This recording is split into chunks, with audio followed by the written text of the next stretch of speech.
Assalamualaikum warahmatullahi wabarakatuh. Nama saya Siti Ramli Lasana dengan NIM 21110302002. Saya dari kelas PMI 1. Di sini saya akan menjawab pertanyaan UAS untuk mata kuliah Peradaban Islam dan Islam Nusantara.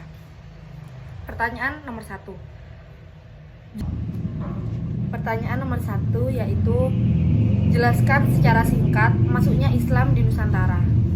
Islam di Nusantara dipercaya tiba di Indonesia langsung dari Timur Tengah melalui jasa para pedagang Arab Muslim sekitar abad ke-7 Masehi. Kemudian, teori Persia mengatakan Islam tiba di Indonesia melalui peran para pedagang asal Persia yang dalam perjalanannya singgah ke Gujarat sebelum ke Nusantara sekitar abad ke-13 Masehi. Pertanyaan kedua yaitu apa yang kamu ketahui tentang Islam Nusantara? Islam Nusantara merupakan sebuah corak Islam yang dikembangkan di Indonesia, dulunya bernama Nusantara, sejak abad ke-16 Masehi sebagai hasil dari istirahat para ulama zaman dahulu dalam menyebarkan ajaran agama Islam lewat alkulturasi sosial budaya, kontekstualisasi, dan indigenisasi. Islam Nusantara juga merupakan model pemikiran dan pemahaman ajaran-ajaran agama Islam yang dikemas melalui pertimbangan budaya, adat, tradisi yang ada, sehingga dapat menciptakan identitas Islam yang metodologis. Identitas ini disosialisasikan di kalangan umat Islam, khususnya para pemikir yang direspon dengan tanggapan yang kontroversial. Tetapi ada juga yang menolak identitas Islam Nusantara ini karena Islam ini hanya satu, yaitu Islam yang diajarkan oleh Nabi Muhammad. Ketiga, apa saja prinsip Islam Nusantara?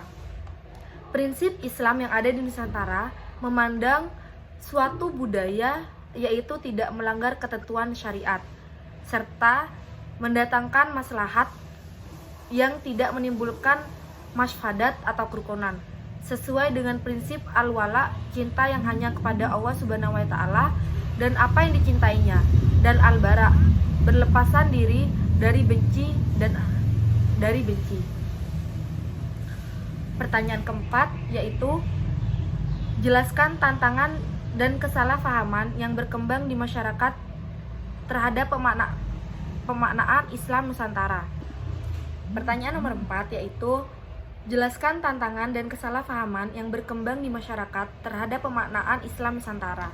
Yang pertama, dari sebagian besar warga Indonesia sendiri yang menyamakan Islam Nusantara dengan alokasi atau jawanisasi Islam, pembacaan Al-Quran logat Jawa di Istana Negara pada peringatan Isra Mi'raj.